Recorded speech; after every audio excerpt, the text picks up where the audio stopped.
O encontro da Junta Econômica Orçamentária para discutir a nova regra fiscal que vai substituir o teto de gastos deve ocorrer na próxima terça-feira. A expectativa do governo era apresentar a proposta antes da próxima reunião do Copom, marcada para os dias 20 e 21 de março, para estimular a redução da taxa de juros no país. Entretanto, o Planalto quer resolver primeiro aquele impasse sobre a suspensão da oferta de crédito consignado do INSS nos bancos, depois que o Conselho Nacional da Previdência reduziu a taxa máxima para esse tipo de operação.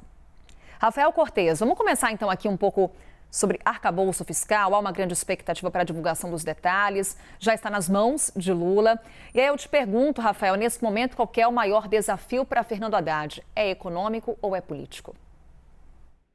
Olha, Carol, é político, né? Porque tudo começa com decisões políticas que o governo vai tomar, não só em relação ao arcabouço fiscal, que você mencionou, mas a chamada da matéria também trata da questão do crédito consignado, que foi mais uma vez ali uma divergência interna dentro do próprio governo de saber o que se quer com esse fato, né? O ministro Fernando Haddad tem sido muito delicado e muito cuidadoso na apresentação das suas agendas para evitar esses barulhos desnecessários que acabam até dificultando a vida do próprio governo na questão, por exemplo, da redução da taxa de juros, né? O objetivo declarado de uma série de autoridades governamentais.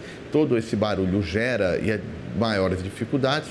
O ministro Fernando Haddad tem tentado fazer esse meio de campo, mas a gente viu que o governo aqui e acolá tem dificuldades de encontrar uma solução única. Por isso que eu digo que o principal desafio é político, porque se trata de uma agenda com uma expectativa muito grande, né? Encontrar uma nova solução para a questão fiscal no país, substituindo a emenda do teto de gasto, e se não tiver uma coesão política para dar apoio a essa nova regra, provavelmente a gente vai ter consequências econômicas não tão positivas. Por isso que acho que tudo começa com política nesse 2023 aos olhos da agenda econômica. E aí, Rafael, quando a gente fala de um desafio político, é inclusive dentro do próprio partido de Fernando Haddad, correto? A gente, nesse momento, acompanha a iminência de um fogo amigo.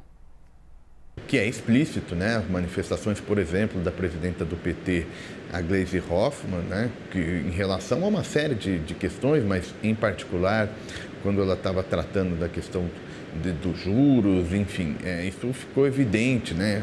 Esse mal-estar, o próprio ministro explicitamente já reconheceu, né? Inclusive aqui, numa entrevista à CNN, esses conflitos. Isso, de novo, faz parte do jogo político, mas o fato de ser natural não quer dizer que a consequência não apareça. Então, assim, não é só a relação a política para convencer os apoiadores fora do partido. Na verdade, o problema maior começa, no fundo, dentro do governo. É saber o que o governo quer fazer para enfrentar essa questão do gasto público. Quer aumentar, não quer aumentar, quer controlar, não quer, enfim. Então, por isso que a política começa, digamos, na cozinha de casa mesmo, né? No coração do Planalto, para depois ir convencer legislativo, convencer Câmara, Senado e a própria sociedade da importância dessa regra.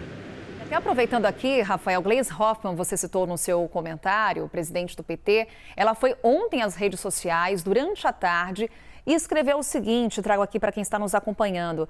Se é verdade que a economia crescerá menos este ano, segundo indicadores divulgados pelo governo, precisamos então aumentar os investimentos públicos e não represar nenhuma aplicação no social.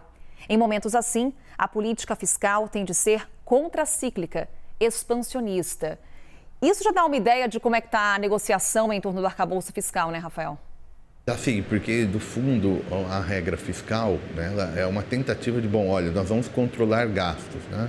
A gente ainda não sabe a força desse controle, mas a direção é de alguma maneira controlar esse gasto para que a dívida brasileira não vá aumentando ao longo do tempo, e isso fazendo com que a taxa de juros precise ser maior. Se a taxa de juros é maior, o crédito fica mais caro e aí a economia acaba crescendo menos. Então, é de fato uma tentativa desse controle. Agora, qual que é o tamanho desse controle? Se vai ter alguma política que vai ficar de fora dessa nova regra, eventualmente investimento em infraestrutura ou política social. Então, num certo sentido, o comentário da presidente do PT, que está no seu papel, ela não é oficialmente do governo, então, em tese, ela não tem que defender políticas do governo, e sim falar do ponto de vista partidário, mas seja como for, o que ela está tentando fazer é garantir com que essas determinadas áreas fiquem fora dessa nova regra. Qual que é o problema com isso, né? Se eventualmente a regra for percebida como frouxa, essa desconfiança vai acontecer. E por que a gente está chamando atenção para esse ponto? Porque isso é uma agenda que o próprio ministro Fernando Haddad trouxe. Ele mesmo reconheceu essa importância. Então, na medida que tem esse tipo de comentário, sugere que falta alguma coesão interna aos apoiadores do governo, e aí o presidente Lula, que ao fim e ao cabo vai acabar decidindo qual que é o ponto de partida aí para o governo depois negociar com as casas legislativas essa nova regra.